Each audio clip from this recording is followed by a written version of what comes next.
Hello, Pure Country family.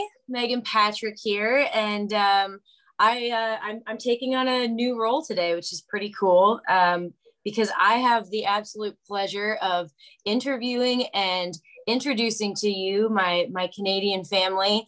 One of the best things coming out of Nashville. Well, technically originally out of Louisiana, but now coming out of Nashville.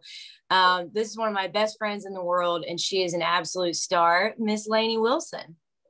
Well, dang, you're making me blush. Jeez, what an introduction. It's like you practiced that or something. Oh, girl, I've been practicing. Absolutely. I wanted to take this very seriously. I mean, I'm talking to like a real celebrity. So, I just really wanted to. Okay, joking aside though, I have to say, guys, as part of this introduction, so Lainey was actually one of my very first friends in town. Her and her roommate Casey Tyndall. I literally met them the very first night I was in Nashville, the day that I drove down with my truck and moved. And we became friends just right away. And I very quickly discovered that somehow I lucked out and ended up meeting two of the coolest girls in town that were super talented.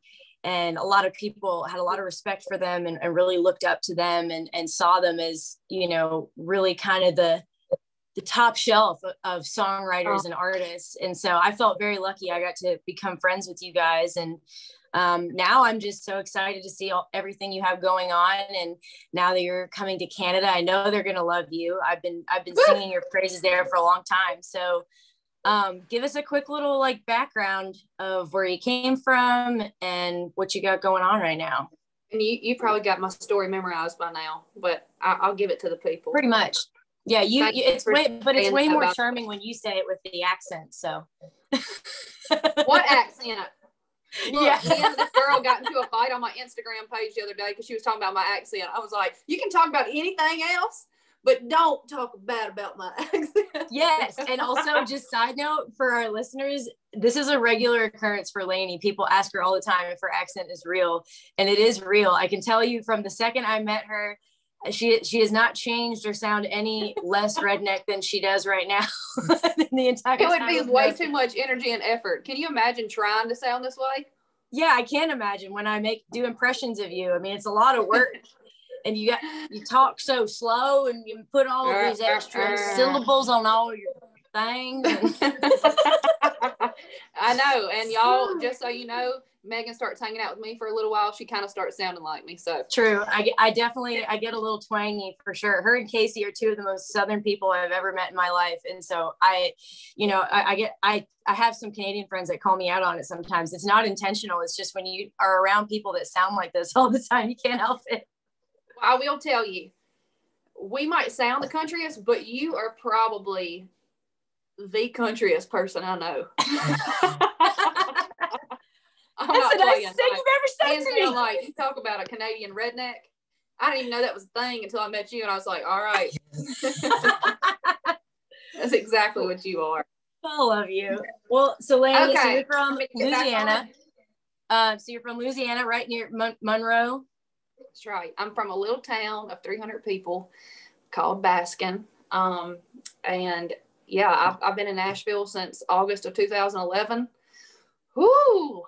Hey, now real quick, tell the people when you moved to Nashville, what was your living situation?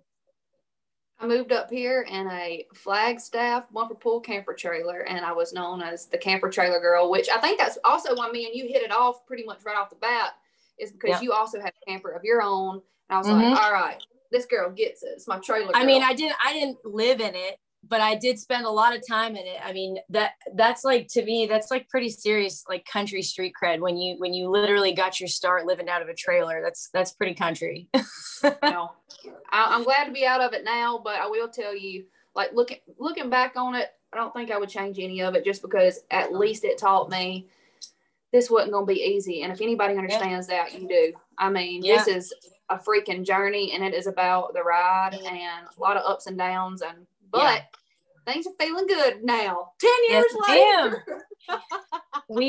So Lainey and I actually, we just got together and had dinner or lunch, I guess, the other day with her part of her management team, our friend Mandolin, who is another badass woman making things happen. And these two have been working together. I mean, kind of from the start, really, right? You and Mandolin? Yeah, so she moved to town, I believe, in like 2015 or so. And at that point, I had already been here for 4 years. But she was one of the first few people in the industry, which she just kind of got started, to really, you know, really like and appreciate what I do, and kind of saw something in me, because I was here for 7 years before I even got a publishing deal, you know.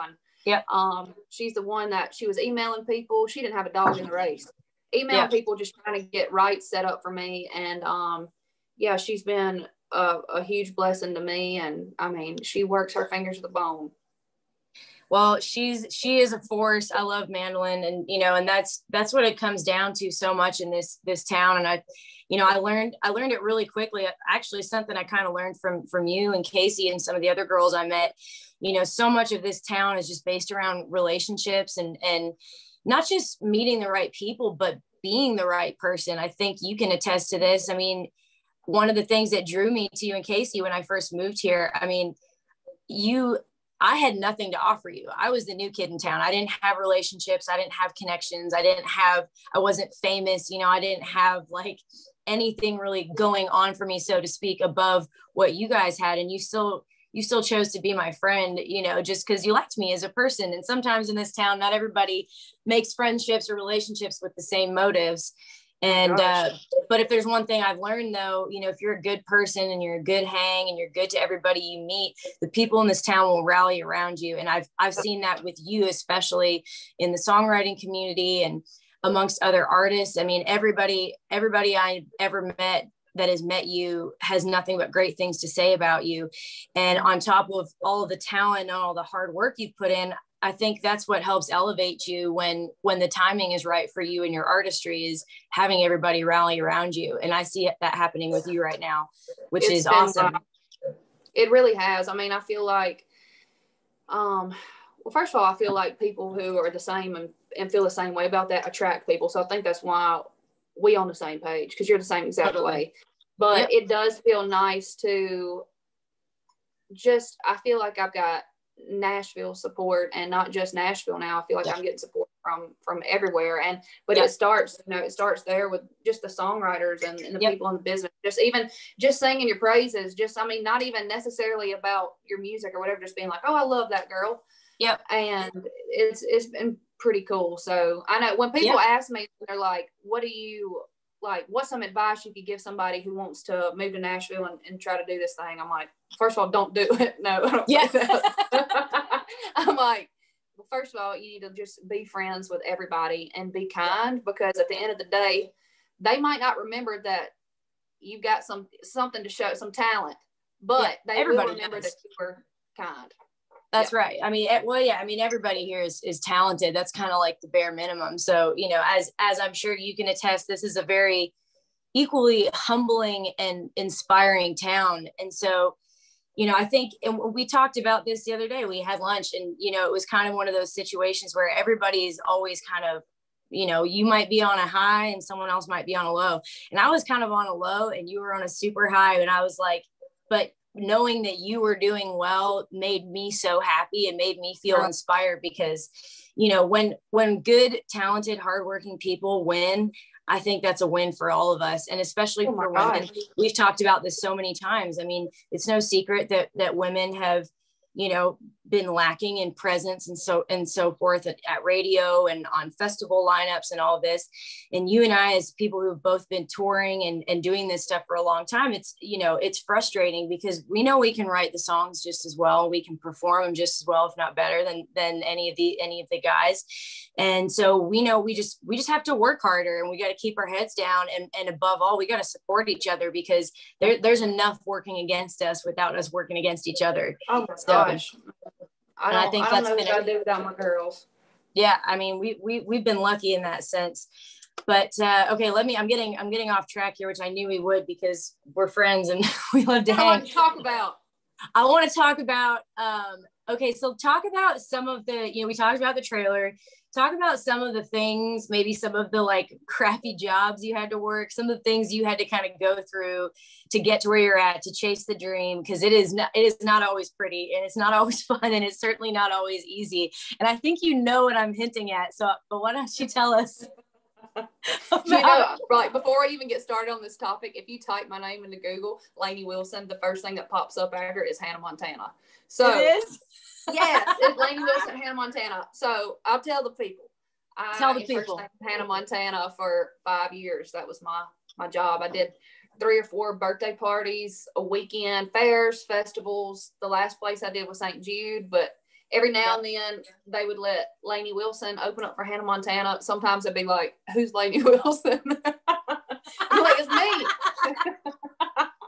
But yeah, I did that for 5 years, and then I played with this a band in the Arklamas area, Arkansas, Louisiana, Mississippi, called the Cadillac Kings, and then finally decided at 19, if I'm gonna really do this thing, I need to be here. So, yeah. But yeah, that was that's the strong. Besides my daddy making me work around the farm every day of my entire life and just scooping up horse crap, Hannah, Montana was.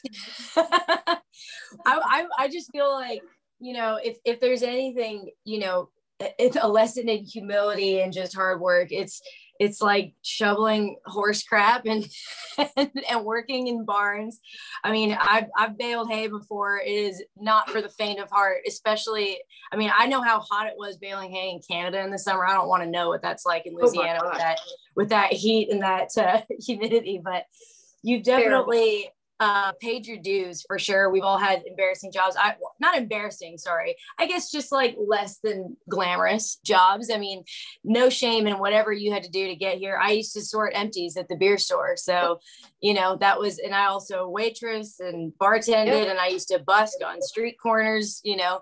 So sometimes people thought I was homeless. I was like, nope, just really broke and a musician. Oh, I get it, trust me. When people ask me, they were like, well, what part of town do you live in? And I'm like, oh, I live in West Nashville. They're like, oh, you got an apartment out there? And I'm like, no. And they're like, oh, you got a house out there? And I'm like, no. And they're like, where do you live? I was like, I live in a camper trailer. They're like a tent? I'm like, absolutely not. But honestly, I would have done whatever I needed to do, just because if anybody also understands this, you do. You want it so bad. So bad. There is nothing gonna stop you from it.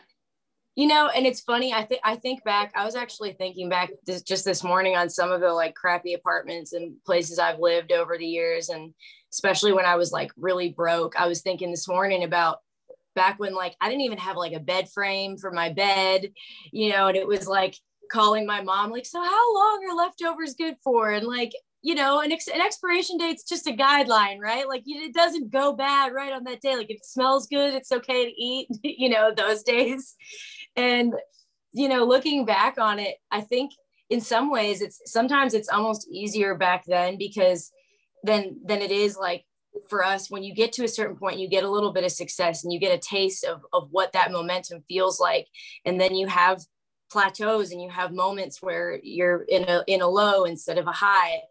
And it's almost worse when you've had a taste of it and then you almost feel like it's taken away from you than when you haven't had a taste of it yet and you're just working towards it, because you don't know any better. You know, I didn't even really realize how broke I was until I wasn't broke anymore. Because it was just second nature. You just like, at the end of the day, there's no plan B for either one of us. No option. No, exactly. Like, you just have to do it.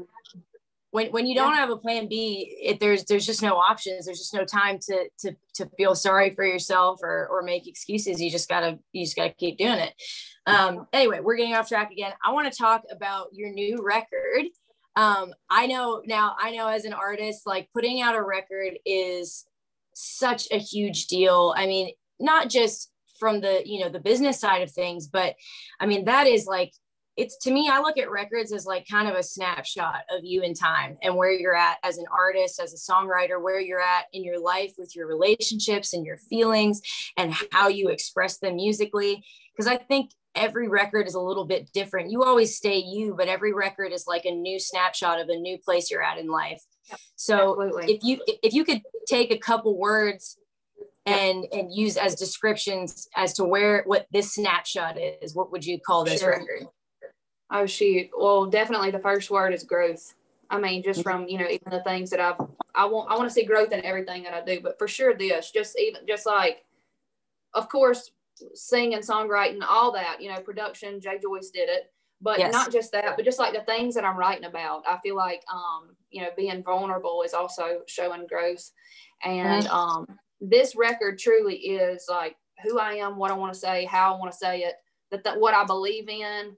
And it's just really, for me, kind of setting the foundation of, you know, just the beginning. Yeah. Tell me a little bit. We've talked about this before because, I mean, Jay Joyce, for those of you who don't know, to give you a little information, Jay Joyce has been the producer on a lot of Eric Church's records. He's produced so many huge artists. He is definitely, you know, when I moved to town, he was sort of like a bucket list producer for me. And I know for you as well. What was that experience like working with him in the studio, like creatively? Like, what was the process like? How did you guys cut the record? Really crazy. I mean, before I went over there, everybody told me, they were like, he's super intimidating. He wears a black trench coat and lights his cigarettes on a toaster. So I'm like, oh my God, what have I signed up for? But that's amazing. We hit it off, and he really is a dang mad scientist, because he would walk up to people's guitars and just like untune them a little bit, because he didn't want it to be perfect. And you're sitting there thinking like, what's this man doing? But he just, like I said, he's not trying to be perfect, and neither am I. And I think that's really why it worked. And he's like, I'm telling you, like, he like throws it all in a bucket and like mixes it up somehow, and it sounds like it's going to be absolutely insane, and then it comes out just a piece of art. And I agree. I think the songs sound amazing. I think they sound like you too. I think he's so well captured your essence and who you are as an artist, because there's so many layers to you. And, you know, let me just tell you guys, you know, because I'm introducing Lainey here, I mean, anytime somebody asks me, who would you put your money on if you could bet all your money on somebody making it, she's the first name that comes to mind, because this is truly the full package, guys. I mean, in terms of songwriting and singing and artistry and playing, and just, I mean, everybody in Nashville, you know, we all collaborate. We all write songs and co-write, so to speak. You know, we have, you know, we're picking up little bits and pieces from different writers. But let me tell you, when you hear a song that Lainey wrote, I can hear her personality and her writing style all over it. I mean, what you hear really does come from her. This is not her just feeding off, you know, big writers in town, because she does write with big writers in town. But I think anybody who's ever been in a room with her and written with her knows that you're really hearing her shine through in these songs. So, I mean, I just think it's so important. Country has been through so many transformations over the last few years. And I've never really been a super stickler kind of person, like this is country or this isn't country, because I just love great music and creativity, whatever package it comes in. But I really do think this music is everything country should be, and the direction country should be headed in, because there's a lot of great traditional aspects. It's real heartfelt. You have that storytelling aspect, but there's also that new edge to it, and that's something to it that makes it very uniquely you. And I think you and Jay did a really great job of capturing that in the production as well. Girl, my Lord, I was tearing up over here. I forgot we're on a Zoom. Honestly, I was like, I mean, listen, I mean it, because, you know, I really, we have such great, amazing, loyal fans in country music, and, you know, radio helps to get the new music to us. So if I can say anything, Canadian radio, you're going to want to get this girl on the airways, because she's going to blow up, and you want to be one of the first people in her corner. You guys are going to love this record. So we've got, the record just came out, right? What is the name of the record? Tell the people. Sayin What I'm Thinkin. Sayin What I'm Thinkin. You know what? I was like, I've been pretty much saying what I'm thinking my whole life, so why not just name the record that? Mm-hmm. I mean, it kind of like, that's how we actually decided everything that was going on the record. It was based off of, is it saying what I'm thinking? Whether it was Dirty Looks or Things a Man Ought to Know or WWDD, we really just asked ourselves the question, is this what I'm thinking? So it made it a really fun process. I know that I know that you write a ton. I mean, we both do. And you know, you were, to me, like, that was another thing I loved and respected about you. To me, coming into this town, you were really well known and respected just as a songwriter outside of being an artist. And I think for any like serious songwriter who's also an artist, it's something we really strive for, is not just to be seen as an artist that writes songs for the records, but a true songwriter. And you have really been looked at as one of those kind of rare breeds as an artist.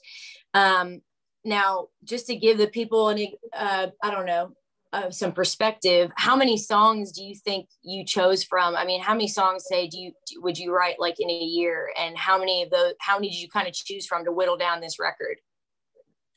Ballpark. Well, I've been writing since I was 9. I've probably written 4,000 songs. Yeah. Which is, I mean, a lot of them terrible, but we dwindled it down. We dwindled it down to 200 songs for this. And then we dwindled it down to 50. And then once we kind of found a common ground of saying what I'm thinking, that made it a lot easier for us to figure out exactly what we wanted the, record to say. Yeah. So it would have been a lot more difficult had we not found, those words just kind of give us some direction. Well, I love too that you guys really put a record together with a theme in mind, because, and I think you'll probably agree with this, and I think this is something that a lot of records that Jay works, and I think he does really well, especially look at some of the Eric Church records. There is always sort of a theme and a story, and I do think there is an art to putting together a record that says something, tells a story, it has an ebb and flow, as opposed to just like throwing together a bunch of singles on an EP or a record. And I think that's one of the sad things. I mean, God, if you were one of those fans that listens through entire records, I love you so much, because I feel like there's not a lot of people necessarily that do that. People kind of just go to radio or to playlists and they listen to the singles and what's, kind of like popular. If you are the person that knows the B-sides, God love you, because as an artist, we put so much thought into the track listing and the order of the songs and which songs go where. And that's the other thing too. I mean, as I'm sure one of the toughest things you will agree with is picking those songs, because sometimes you have songs that you love and they're such great songs, but they just don't fit with the other songs, or they're too similar to one song in tempo or content. So there's a lot of things that go into choosing songs, right? And which that doesn't mean that a year or two down the road, like it won't fit your project perfect. Right. Because at the end of the day, you know how it is. I mean, every single song you write is your baby. It's like, you poured your heart out into that thing. So, I mean, a lot of them just sit there and never see the light of day, but also I think like the ones that really are you, like to the core, I think they kind of like surface again. Okay. Well, speaking of songs, I'm going to ask you just a couple quick questions about songs on the record. Was there like a sort of a wild card or like underdog song that you didn't expect like to make the record, or kind of came out of nowhere, or that like really transformed in the studio from demo to studio where you were like, whoa, okay, this is special? Yeah, this will really surprise you, but Things a Man Ought to Know almost did not make the record. My gosh. Literally a couple weeks before we went in, I just kept having this like overwhelming feeling, the Holy Spirit literally just like in my gut, like, you need to cut the song. We didn't even have a demo of it. We had a work tape. And I don't even remember exactly which song it ended up taking the place of, but I was like, we got to cut this song. And thank God we did. Yeah.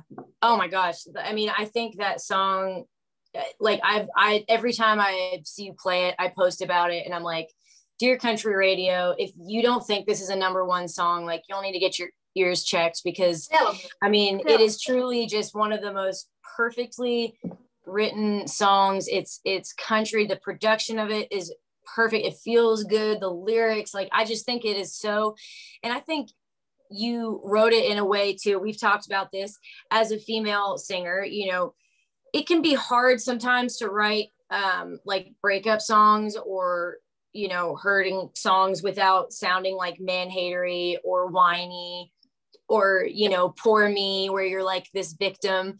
And I think that this song like perfectly encompasses like strength and vulnerability, and there's a little bit of sort of sarcasm and like teeth to it, which I love. And it's not man-hatery, it's just like super honest. And it's I mean, that's crazy that song almost didn't make it. What song would you say on the record was the hardest to write for whatever reason, whether it was emotionally or even just the song that took a few sessions to get right? Let me think about that. Probably Sunday Best. I wrote it with Bryce Long and Shane Miner, and Bryce had this idea called Drinking in My Sunday Dress. So originally it was dress. And for some reason I also kept coming back to it. I'm like, but it's not really hit me. And it's because I don't wear dresses. Right. So last minute we we just kept coming back to it, and then finally decided just to make that small tweak, which ended up being a huge tweak because it changed the entire song to me. Yeah. To Sunday Best. So that's that awesome. one right there was that was probably the one. It's crazy how many times, you come in with a hook and you think that's the hook, and then you start writing it and realize it's something else. Yep. What song would you say was the most fun to record in the studio? Oh man. Because you did everything pretty live off the floor, right? Yeah. Which to explain to everybody, sorry, just quickly for everybody to understand what that means. Basically, live off the floor just means that you're essentially having the full band playing everything all at once, like in the most live setting. So you get a much more organic take as opposed to like putting it together with tracks and separate parts. And so the band is really playing off each other. So you get a much more organic sound that way. I just wanted to explain what that meant. Go ahead. Yeah. So, and in Jay's studio too, it's like this old renovated sanctuary. And literally, like, besides the drummer was in his drumming booth, but other than that, everybody's literally like sitting in chairs in a circle in the middle of a sanctuary. And that's how we made the record. And that's so cool. But if you listen real close to the last line of Pipe, you'll actually hear one of Jay's like 150-pound Great Danes barking in the background. We just left it in there. So that's awesome. It turned out that was a fun one to do. What about, didn't you have didn't Mama Michelle make an appearance somewhere on the record? She did. She made it on the Neon Diamonds. Yep. I said crazier things have happened. So for those of you that, if you don't follow Lainey, first of all, Lainey, tell everybody where they can find you on social media. Yes, Lainey Wilson Music on Instagram. I'm crazy on there. I'm on TikTok too. I've been TikToking. You've been killing the TikToks. By the way, guys, just so you know, Lainey is how you spell her name, Lainey Wilson. Megan is my translator. Well, people, as someone whose name gets regularly misspelled, so I always say it. Thank you. But you need to follow her. She's hilarious, especially if you can catch her socials on a weekend when Michelle is visiting. The two of them should have a reality show. Okay, well, I feel like I went way over time. I probably gave them way too much. Sorry, guys. Pure Country.